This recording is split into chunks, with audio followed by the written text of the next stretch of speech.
Can you guys hear me? I do. Good morning, Molly. Hope you are well. Thank you so much for joining us. Good morning. Thank you so much for having me. Um, yeah, I'm outside and my service it's pretty good. So if at any point there's like background noise or you guys, me just let me know and I'll walk down the road or something where it's better. Okay. Well, you sound great. So it's going to be great. That's good too. Thank you so much for having me. Well, we are honored that you said yes. We're just so glad to have you and learn more of you. Um, So for all that are here, as I post more about Molly's work here on top, I'm just going to introduce a little bit about her. I mean, she is an artist, lives in New York, but she's also made a drop recently with the Click Create team that we were just so happy to see. Um, that's how I got to know Molly and her work was through that new creation. And so I was able to collect thanks to all the amazing drops that Click Create does and the amazing artists that we get to know through them. And Juicy Julio is down there clapping for you on your behalf. And so, that's fantastic. But here with me co-hosting is our founder, Me llamo Matt. Hello and welcome, Matt. How are you? Good morning, Annie. I'm doing great. Hey, Molly, it's great to meet you. I'm looking forward to the next hour. Really looking forward to it. Hi. Yeah, same here. This is like my first time. I don't know where I'm at sometimes on Twitter because there's these like amazing platforms and people that I'm just like, how did I not know about them? But yeah, I'm excited to meet you guys too. Thank you. That is, yeah, for sure. That's a great reminder. I mean, I think sometimes a lot of us think we say something once or twice and the whole world knows. And then you get reminders like this that, oh no, you just got to keep yelling to the clouds and your message will get heard. So cool. I'm super excited, Annie, that you brought us all together and this is going to be great. Well, I'm extremely excited that we get to talk with Molly. For those that are here in the space and that are joining us, we welcome you to share the space if you're able to. We would love for more people to join us. But we also want the participation of the audience. So our new format is that we want to welcome the audience to come up to the stage and ask one question. If we don't have a lot of people, you're welcome to ask more questions. But in the meantime, we want to keep a flow going so that more people can hear from Molly. And we know that there's a lot of questions that others can ask that maybe we're not thinking about. And so I think it'd be great that if you are able and willing, you want to ask a question to Molly to just request to join up as we get started. And then we can start flowing from there. Matt, would you like to start? Oh, I'm multitasking here. I'm trying to get Miyamo art on. So you start. I'll take the second That's question. great. By that I can go off script and go wherever I want. Absolutely, absolutely. Free flowing, guys. So you heard it here. If you're able and you want to join us on the stage and ask Molly a question, one question at a time as we go through, that would be amazing. I'm sure she would love to hear from the audience as well. So with that, getting us started, Molly, tell us a little bit about who is Molly. Okay. And if there's a car that drives by in the background, I'm sorry in advance. But okay. So I am originally from Ohio. Middle of nowhere, super, super small town. That's where I grew up. That's where I just kind of started making art, from a super young age. And I was in art classes, K through 8, but I didn't take any art in high school, didn't go to college for it. I actually got into basketball at a young age as well, and I ended up going to college for that, studying philosophy, getting my degree in that. But still like doing art a lot, just usually at night when I had free time. I don't know. It was always just that like practice that I was able to do one-on-one that I really enjoyed.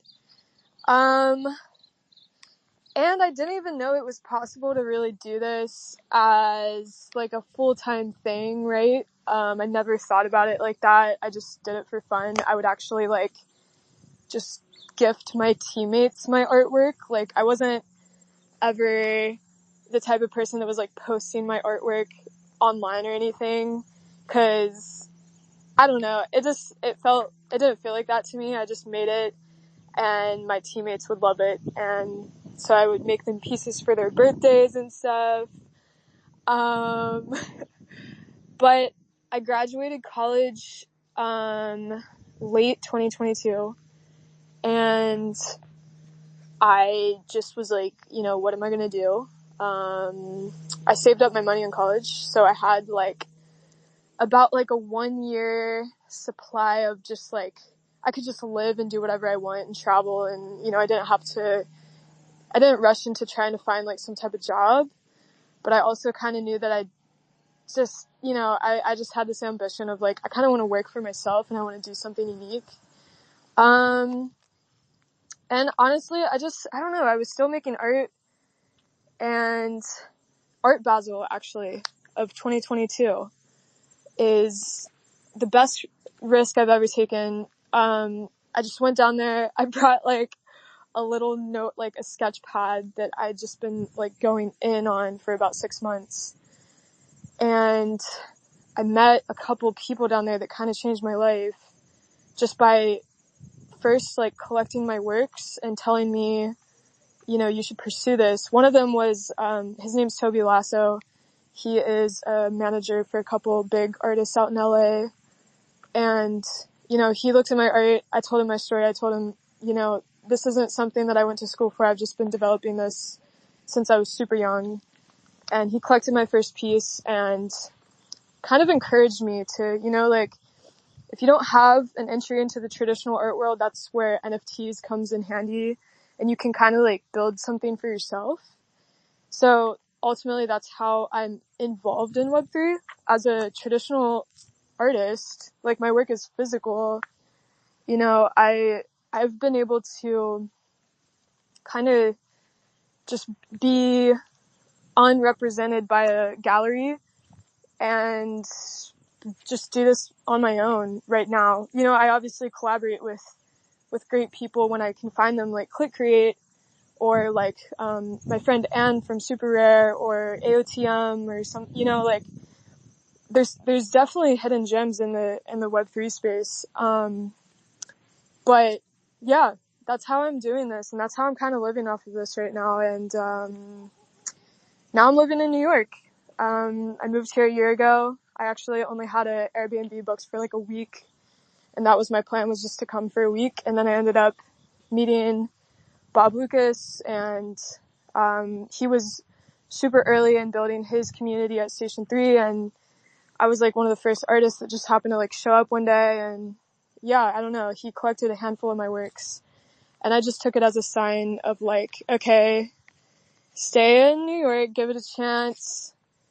And I'm so happy that I've just done that, man. And I've just, especially this year, in the past 6 months, I've just fallen into this rhythm of like doing my own shows and getting a lot more like traditional eyes and like still Web3 people, involved in this community that I'm building here. Yeah, so I guess that's my intro. That's me. Hey, Molly, that was cool. I think any story that ends with, or a major part of it is living in New York, is a story of success. Um, I never actually lived in New York, but big parts of me wish that at some point in my journeys I had done that. So congratulations on that. Quick side question. By chance, were you at our event at Station 3 at NFT NYC? We were, with Click Create. Were you at that event? Oh my gosh. I don't think I was. Dude, this past... Oh, you would know. It was the best. So if you don't remember, you weren't there. I'm sorry. So, oh my gosh, talk about overwhelming. Like, this past NFT NYC was actually the most overwhelming, like, 5 days of my life. Like, there were so Mm-hmm. many events. I was also hosting, like, 3 individual events myself. So that's actually what was taking up a lot of my time, was my own events. And unfortunately, like, I was not able to make it to like barely anything else. We ended up doing this, like, I did a couple like, more like private events at this wine bar that I have like this just ongoing like display at.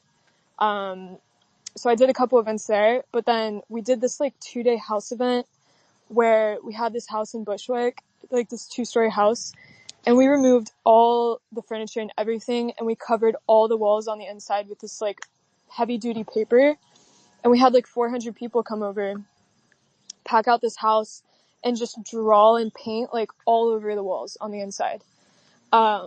And it was like insane. Like, I slept on like a wood floor for like an hour the night before, and then I like hosted that, and then like I had people like, hey, can I come by the wine bar to like see your art? It was just like nuts. But gosh, there's so many things I missed out on, you know, like your event, obviously. Now I'm sad, but maybe next year. Yeah, for sure. No, I don't think you need to be sad because your event, I'm actually sad I missed your event. But yeah, I think we'll do it again next year. We want to go back to Station 3 again. So for sure, come on by. It's pretty chill. I know it gets overwhelming for a lot of people in New York. So that's one of the, we're aware of that. And we actually design our event accordingly so that people are comfortable there. And it's a great vibe. So we'd love to see you there. But my question is, I'm going to go a little off track already. I'm known for that. So I apologize because you probably didn't know I was known for that. But I often wonder, so I get to actually ask you today, can you talk a little bit about the athlete side of you and the artist side of you, and do they complement each other or do they conflict with each other? I'm guessing it's a little of both. I see a lot of athletes that are artists, and I always wonder about it. What can you share with us? That's a great question. I really appreciate you asking it. And I would say like I'm still just kind of figuring that out as well. Like I, um, so gosh, like okay, when it comes to sports, growing up, right, I was doing that and I achieved like success with that.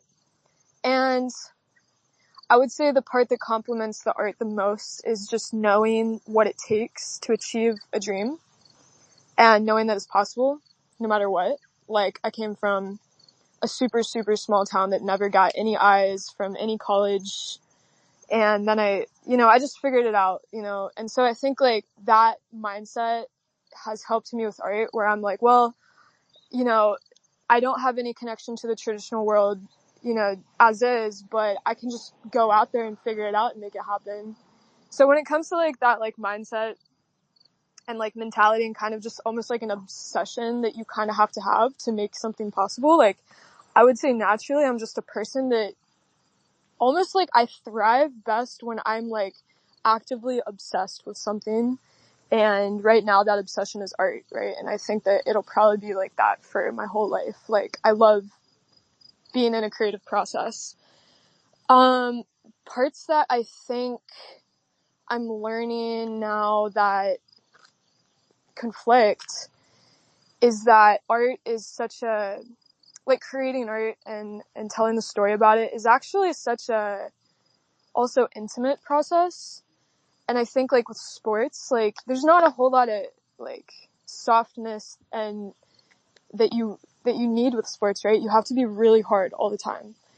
And that's something that like I'm hard on myself. Like I'm very hard on myself. And I think that it's like a double-edged sword, right? Like obviously since I'm hard on myself, I push myself to do things that I might doubt myself. Like, if I feel really uncomfortable with something, I'm just like that person that's like, well, that means I need to just do it. Like, I need to figure it out. And are there times where I really push myself to like oblivion? Yeah. Um, especially being in New York, dude. Like, I've had some months where I'm just like, wow, like I'm literally like, I feel like I'm dying a little bit, but then I come out on the other side and I'm like, okay, I learned something from that. Maybe I learned that I don't have to put that much pressure on myself, but it also helps me get to certain like levels. So yeah, like I think like also like one thing that I think I appreciate about art is like the sport that I was playing was a team sport, and it was always like the competition was like, it's our team versus your team, blah, blah, blah. I think like one thing I appreciate with art is that like, it's really a competition with myself. Like it really is at the end of the day.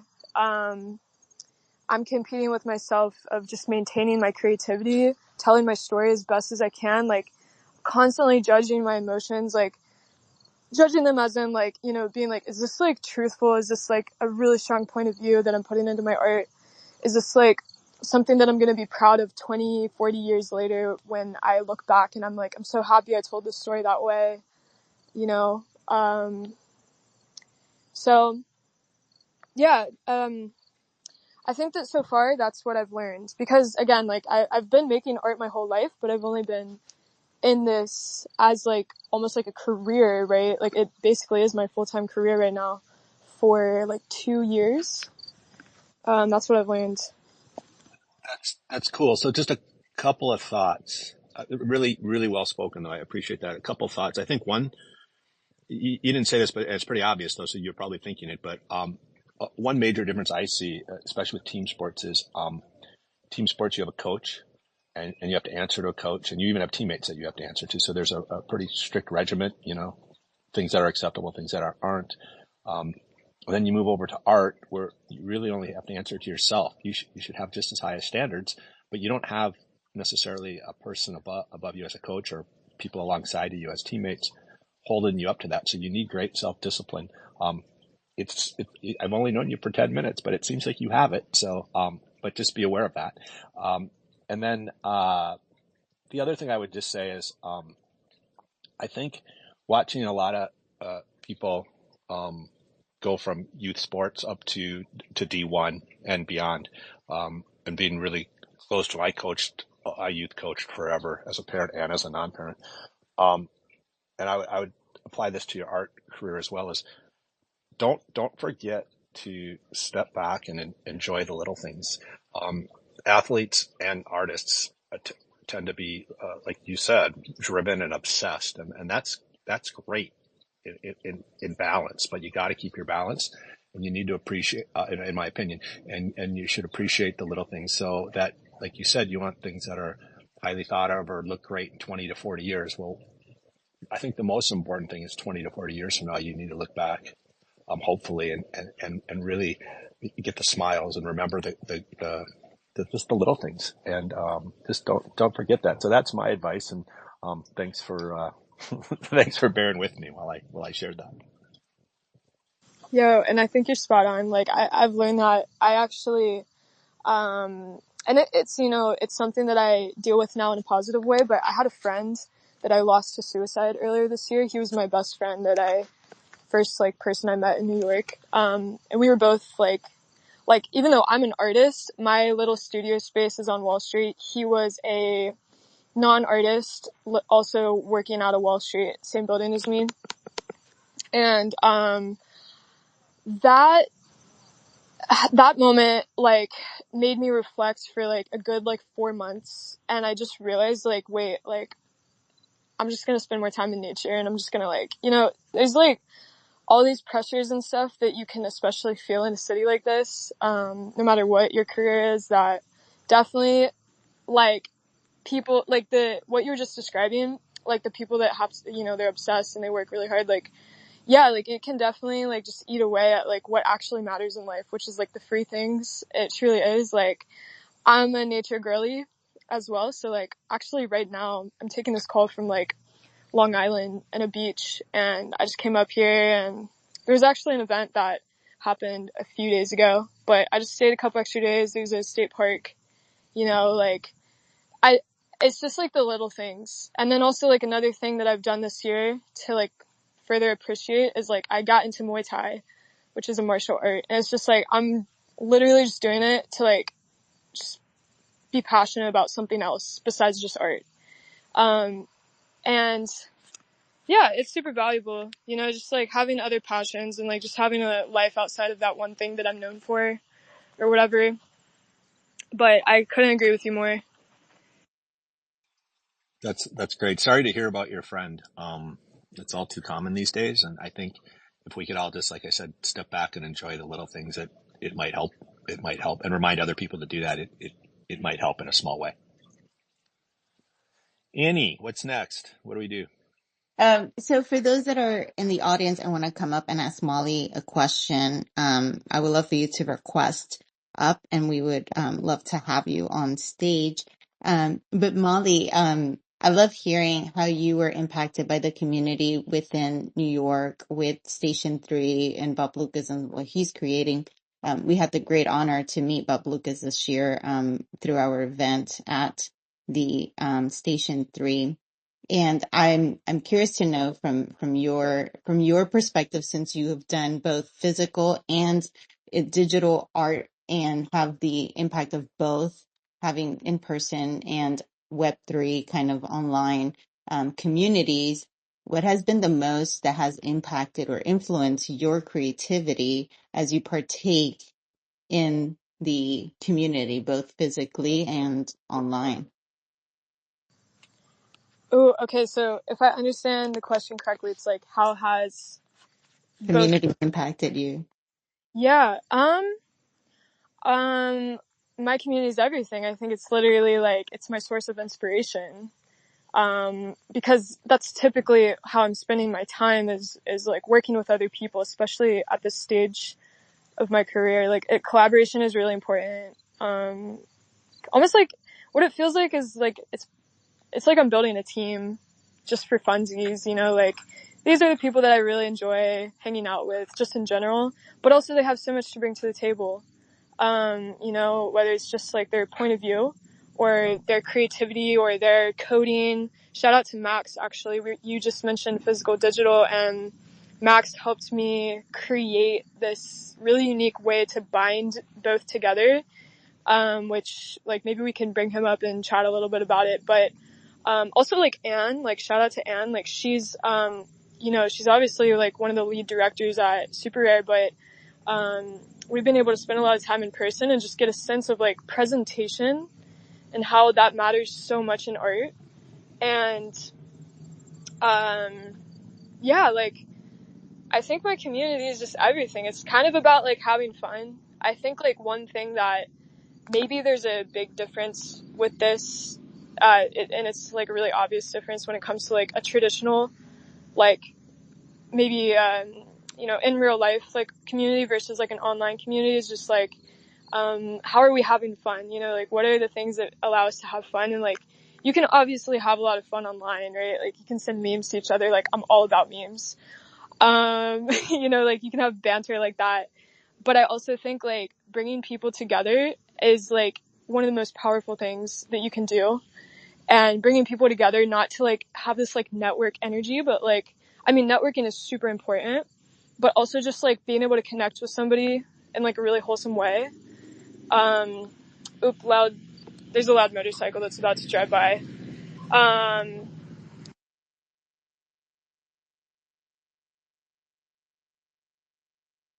Sorry. But yeah, I think like New York has taught me that it's like, dude, there's so much chaos in the city, like, and people are very serious because they're here to do business. Cause you kind of have to be in that mindset if you want to like survive in the city. Like you gotta constantly be working on something, but also like having fun, bringing people together. Like let's go to dim sum together, you know, like let's go eat food together. Like let's just walk around, have fun. Like it's really important. Yeah. I love to hear that. I'm a New Yorker, born and raised. I don't live in New York anymore, but there is something about the city hustle and bustle that keeps you going. But like Matt suggested, don't forget to step back and enjoy the small things in life as is part of what you're saying. This, let's, gather and break bread together. And I think that's one of the most important things that, I take away every time I go to the city is that let's get together, let's break bread, etc., which is part of living and enjoying life as well. But in this process, and you've mentioned Maxwell, and so I want to invite Maxwell to speak and respond back to what you were saying. I did invite Anne, but I hope she has time to respond. But yeah, Maxwell, welcome to the stage. Thank you for joining us. Hey, thanks for having me up. Hey, Molly. Um, yeah, I mean, I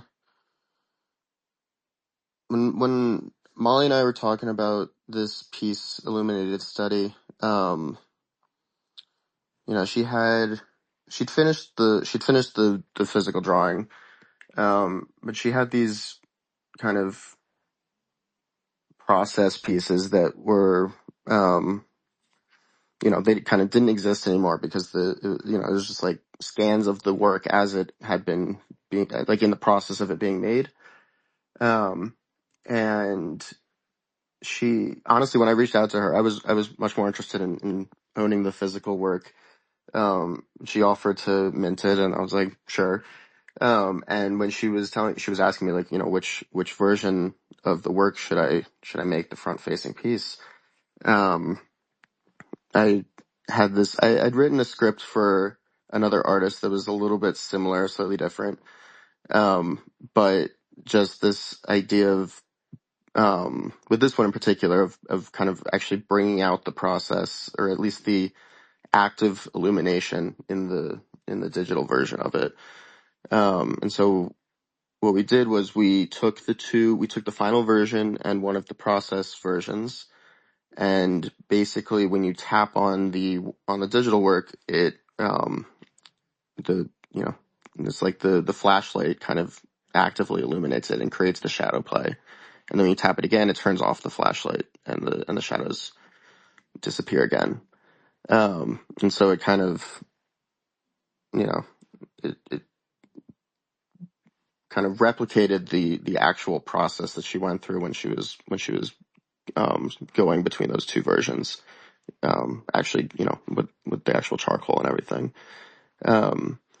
And so I really appreciated kind of her letting me into the process of making the work and all that. And I also just think I think there's an interesting,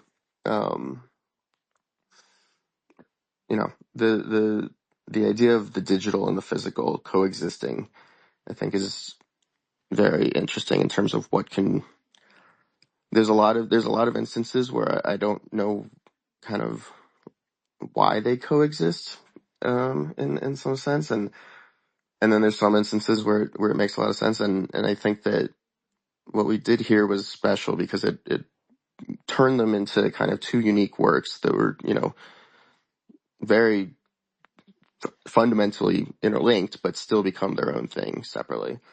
And so, yeah, so it was a lot of fun doing that. And I actually I need to, write up a little Notion page with instructions for Molly so that she can implement it on future works.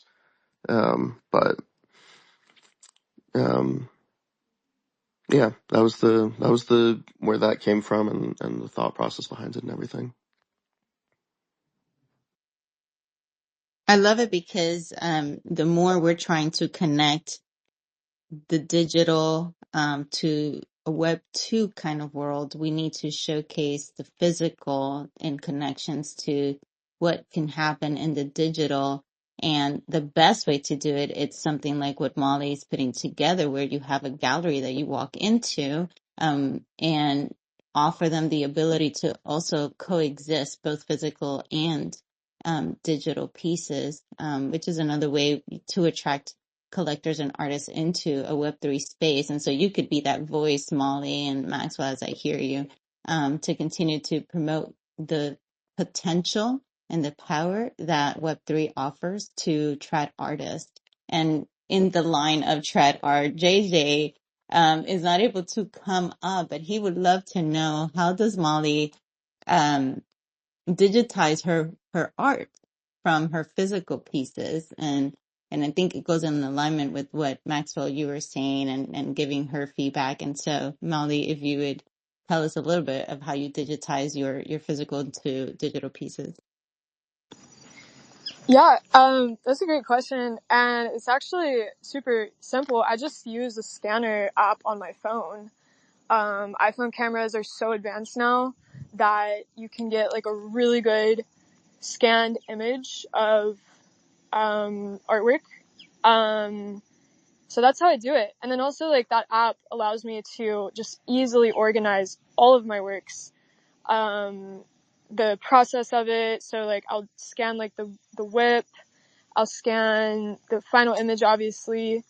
But that's how I do it. And that's actually how, like, I pinned to the top, the link to what Max was just explaining. But, like, that's a pretty good example of, like, what you see in that when you interact with the piece.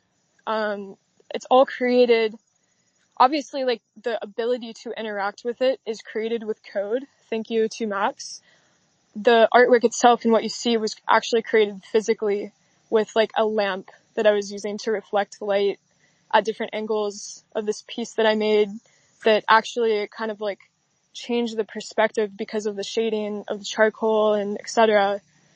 But yeah, I scan all of my works, and I think, like, I've just learned, like, I just do that even with artworks that I will never share publicly or never do anything with, because you never know. And also because, like, gosh, like, sometimes I go through that app and, it helps me stay super organized, but also, like, it shows me, like, dude, I've made so much art in the past couple years, like, it's wild. But yeah, I would recommend it if you are making physical works and you want, like, an easy way to be able to store it. That's amazing. Thank you for sharing. I don't know that you share the name of the app, but if you're wanting to do that, you're welcome to it. Oh yeah, it's just called iScanner. I'm pretty sure it's like Apple's version of just a scanning app. Gotcha. Yeah. That's amazing.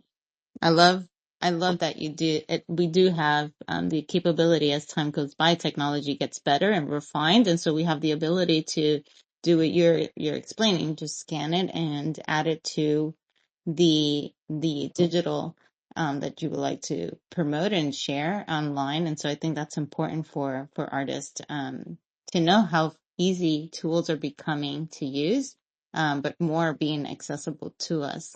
Thank you for sharing that. And here on the stage, we have Sarah. For those that don't know, if you want to ask Molly a question, you're welcome to come up in the time that we have available with us, have her with us. And so, Sarah, welcome to the stage. Thank you for coming up. Hi everyone. Thank you for giving me up and this opportunity for asking some question. Thank you, Molly, for your sharing your experience. It's so great and so good.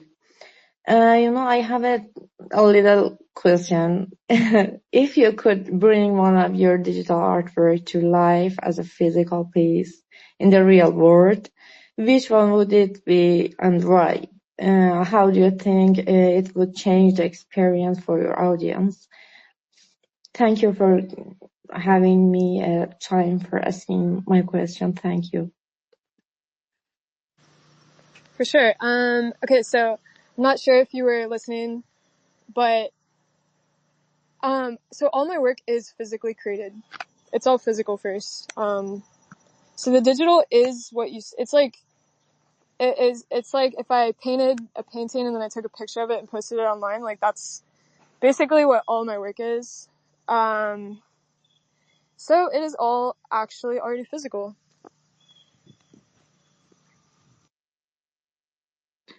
Yeah, I know that you're a physical artist, and then you change your artwork to a digital, and combining these two things is so cool. But my question is another side of it. I mean that if you can one of your artwork to a real life, which one would it be and why?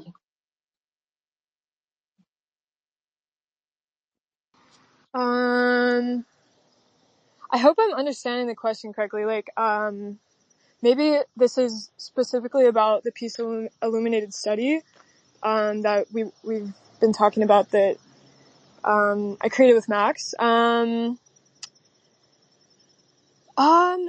mean, I don't know if I could choose. I think, like, both are cohesive.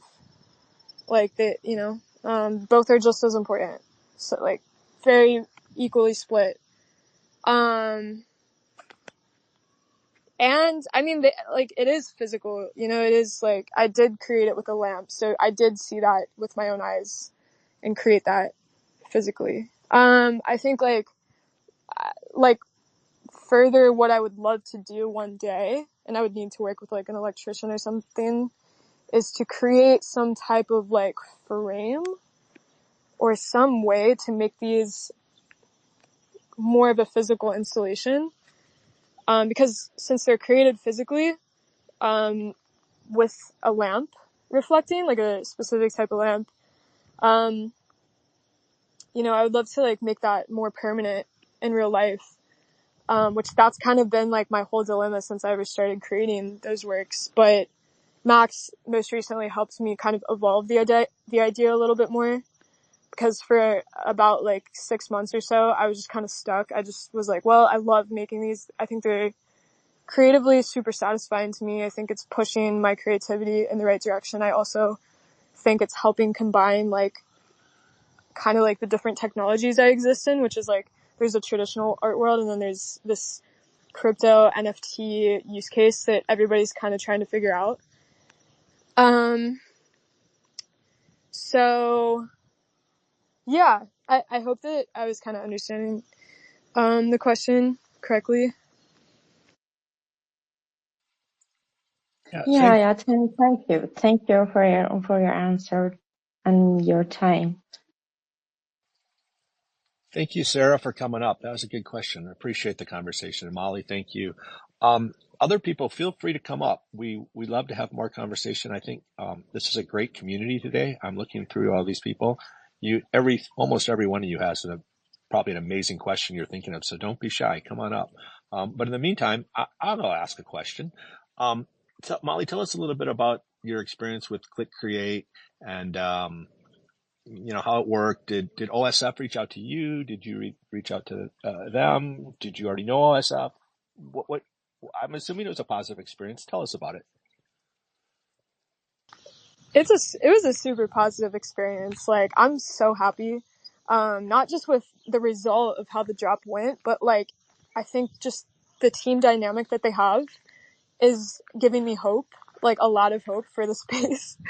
And yeah, OSF reached out to me. He actually reached out to me like 10 days or so, like week of something like that of my last pop-up gallery. So like, I just remember being like running all over the city, super busy. And then I get a message from OSF and I was like, oh, this is sick. Like, and he was like, you know, do you want to be part of this?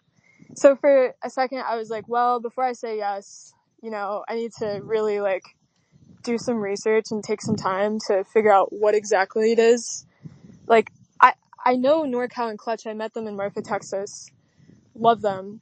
And I've heard of their platform, you know, like, so yeah, I just took some time to like really research like their past drops, talk to OSF about it. And then I just said yes. And the whole process was amazing. I was so happy with it. And then, you know, we were able to almost break some records with the sale, and that part just absolutely was a team effort. But also just, I don't know, like I'm still kind of processing it because I just didn't expect that. But I think it's like, just, I don't know, you know, that obviously topped off my experience with them. And I'm so grateful for it. But I just think that they understand what the artist actually needs and what the space needs. Like that might sound kind of simple, but I think it's true. Like, I think that there's a lot of smoke and mirrors in this space because we see a lot of things like pop up and then just leave out of nowhere. But I think like what they're doing is so fundamentally sound, and they're also just genuinely really passionate,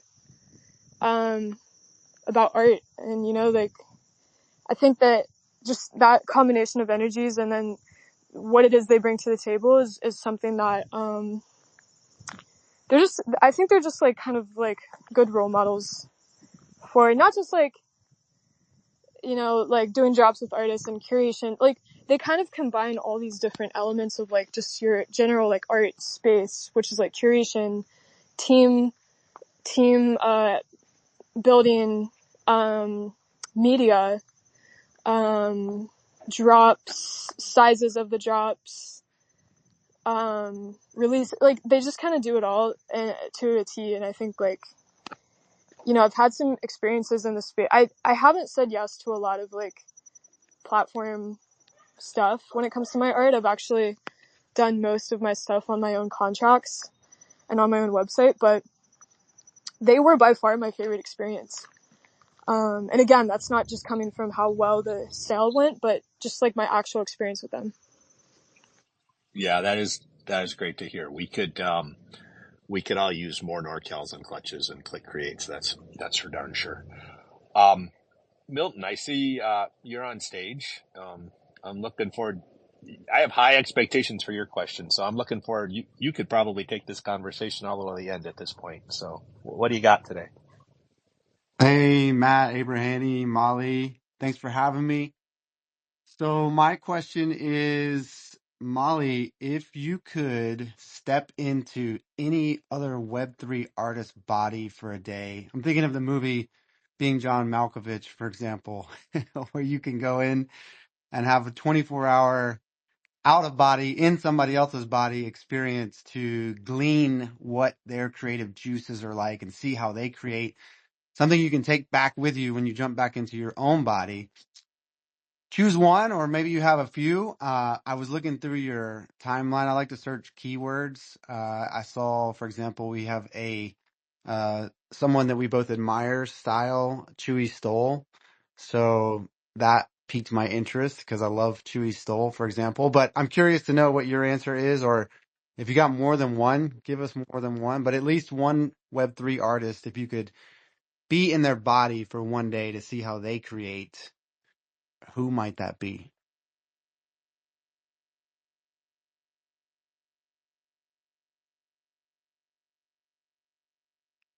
I can't hear anything. I hope I didn't stump you.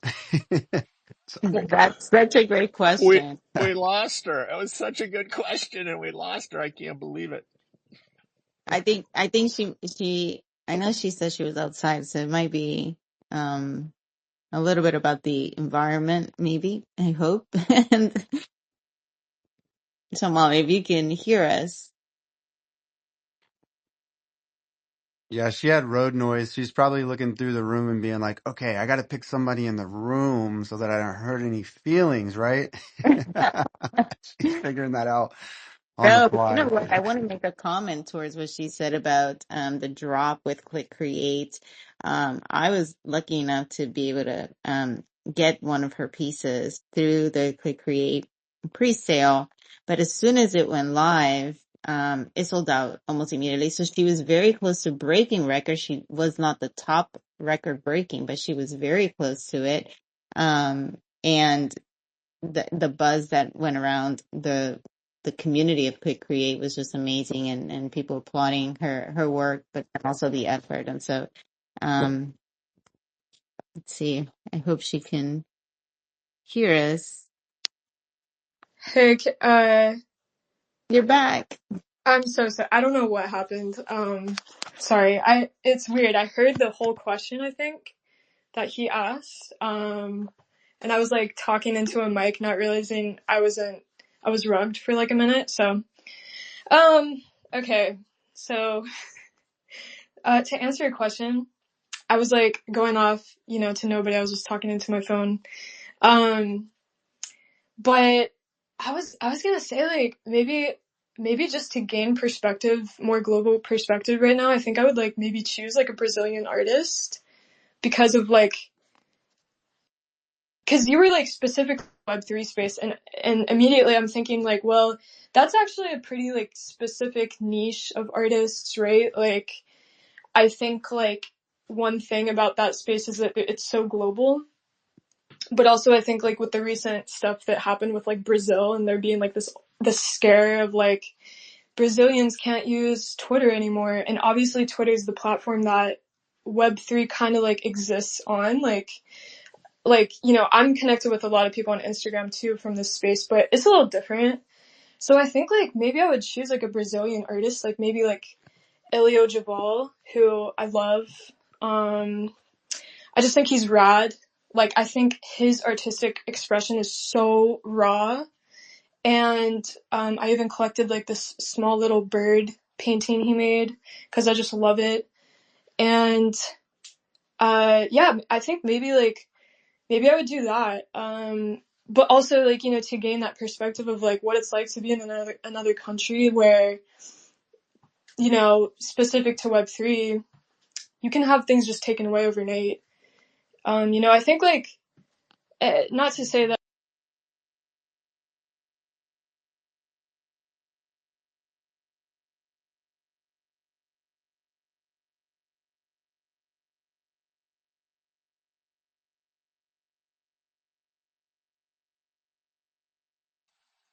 Sorry, I hope my connection is all right. Oh, you disappeared for maybe 15 seconds. So go back 15 seconds and you'll be good. Okay. Oh my gosh, my Wi-Fi keeps like it keeps like going on and off. I don't know. It hasn't done this whole weekend, but yeah, just let me know if it goes out again.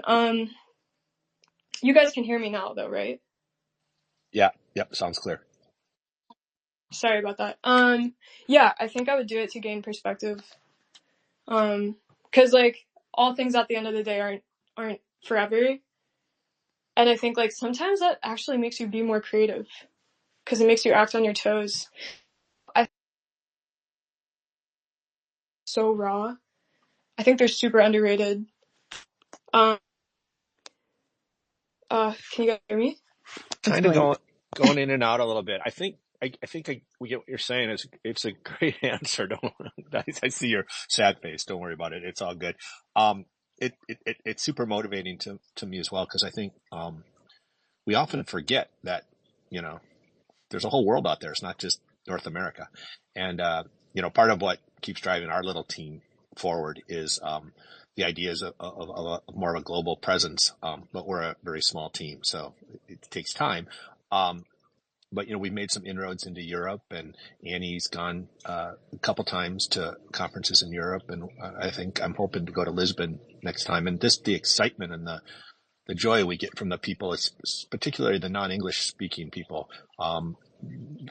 because and it's super cool. So I think your answer, Brazil, is it's highly motivating to me and hopefully to others in the community. I think that's super cool. Thank you. Okay, my Wi-Fi might be back now. Let's hope. But yeah, I don't know. I think like there's a bunch of bigger artists that I really appreciate, and some of them I even have some connection to, and we talk like Chewy, like Ricardo Alves, like some of these just people that are actually so iconic but so humble. But I don't know. I think like what I appreciate like just being like in their body for a day. I don't know, like I think like maybe it's a little different. But yeah, that was a really unique question. Yeah, thank you, Milton, for that unique perspective.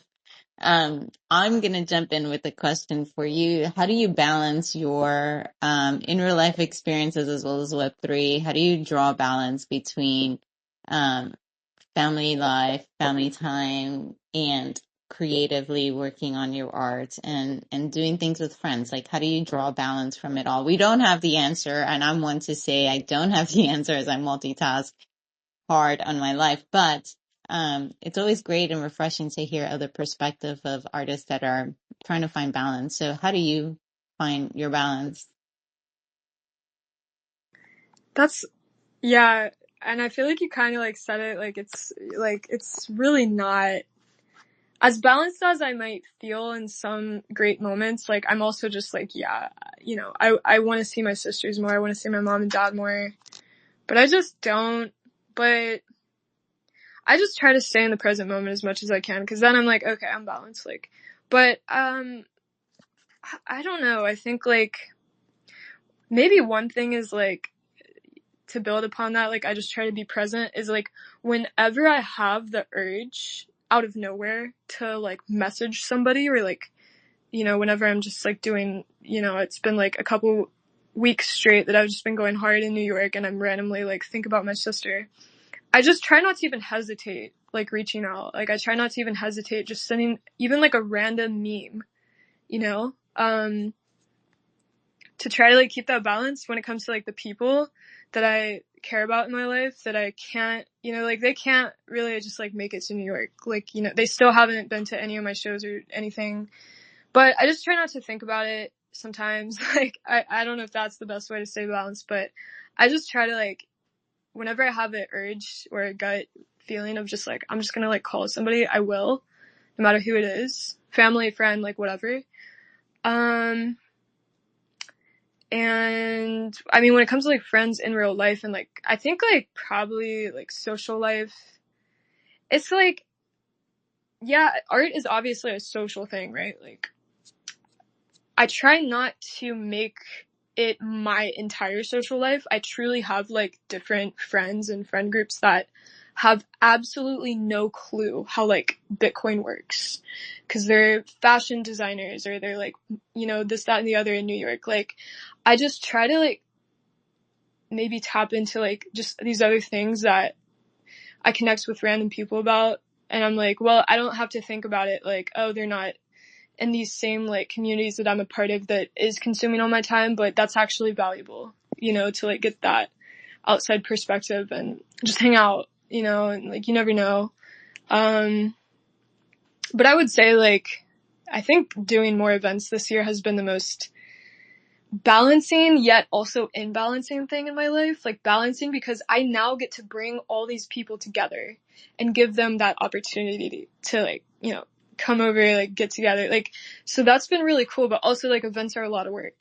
So it's also been this thing where I'm like, well, now I'm even like more consumed, but I love it.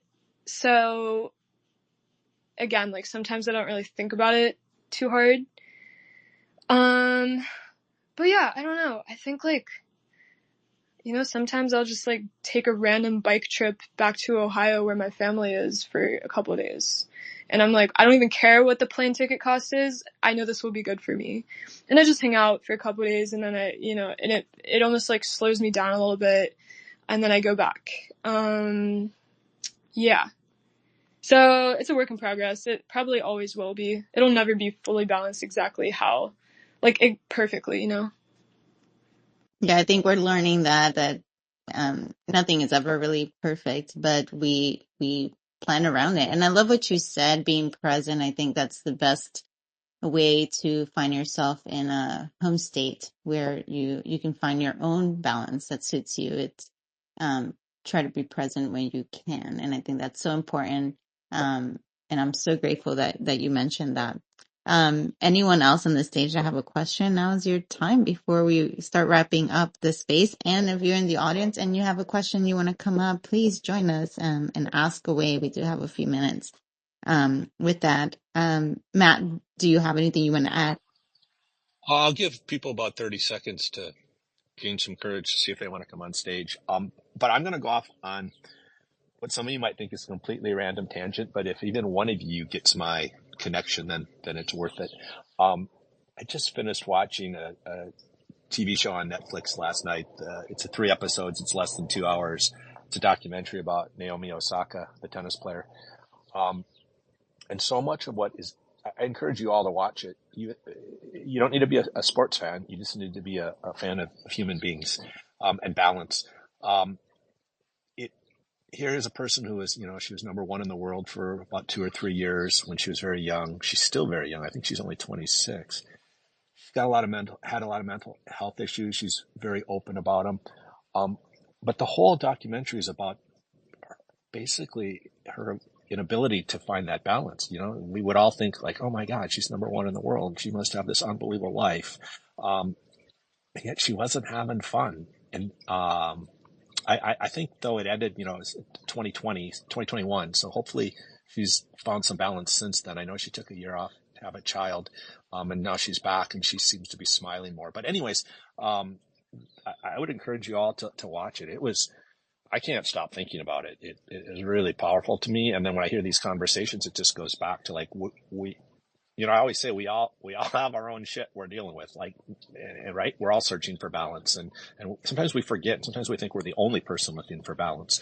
And I just want to remind everybody, like, we're all looking. We'll always be looking. I think I'm probably older than every single person on this space, and I'm still looking.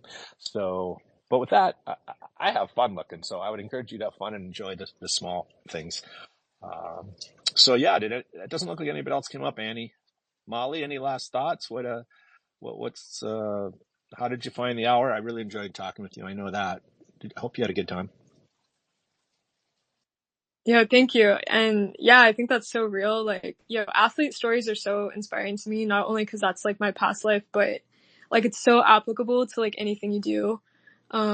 Besides that, like, and yeah, I think like the search and like the kind of, it's so important to just like stay in the process. It's never gonna be like absolute, like, so that's how I find my peace and just kind of like do it. Which that's what I took away from you mentioning that. Now I want to go watch the documentary. But this was amazing. I love the questions that were asked. I loved how we were able to talk about real life stuff, as well as digital stuff. And, this was cool. Like, this was, I think, a wonderful introduction to what it is you guys are doing. And I can't believe I hadn't heard of you guys before, but this is sick. Now I'm a fan. And maybe if you guys are ever in New York City, like, come through. I actually I haven't like released any details yet because there's a lot of moving parts, but I think I'm gonna do another pop-up gallery, end of October, somewhere in Manhattan, most likely. So, yeah, if anybody happens to be planning a trip to the city or something around then, like, let me know. Or just stay tuned. I'll be, sharing stuff about that whenever things become more concrete. But this was sick. Thank you so much, guys. I really appreciate it. Thank you, Molly. We are just so grateful to learn more about you. Thank you for everyone who joined us. We're grateful for your time. I've placed here on top and at the chat box down there. If you want to join our Discord, you're welcome to. Our heart and our passion is to support artists as well as hear from collectors and be a part of this community of Web3 where artists can show their art, promote their art, be seen, be heard, and at the same time, we love hearing from collectors and what they're doing, how they're doing it. And so stay tuned for future spotlights as we continue to grow our schedules for the rest of the year. Molly, it's amazing that you keep creating events as well as creating IRL experiences for your art and then create for the Web3 space, the digital space. And so for that, I just want to commend you. You're doing a fantastic job. And you're an inspiration for many artists that are young and want to do exactly what you're doing. And so stay the course. And I just want to say your determination is going to pay off, right? It's a great reward, for later on for what you're going to continue to pursue and the reward for pursuing that. And so, a big heartfelt hug for you. For those that don't know me, I'm Abrahani. My face is down there, but my voice is up here through Light Art. I'm the community team lead. Our team is small. However, we do have a passion to promote artists and create IRL events for you to meet artists and collectors as well. And so, stay tuned for what we have working in the works behind the scene for something very special coming up in October. And so, please stay tuned with us. Stay connected with us through our Discord. If you share your art on our Discord, we try as much as we can to post those artworks and be a part of our newsletter that we send out twice a month. And so, just want to leave a little bit of that, there on, on this recording. But, thank you so much for all that you have joined. Thank you, Molly, for being a part of us and being a part of this conversation. We're so grateful for your time. And with that said, friends, please have a great Tuesday. Enjoy your day. Thank you so A much. pleasure. Bye, Molly. Bye, Uncle Mads. Milton, Thanks thank all. you so much. And Have a great Maxwell day. and Sarah, thank you.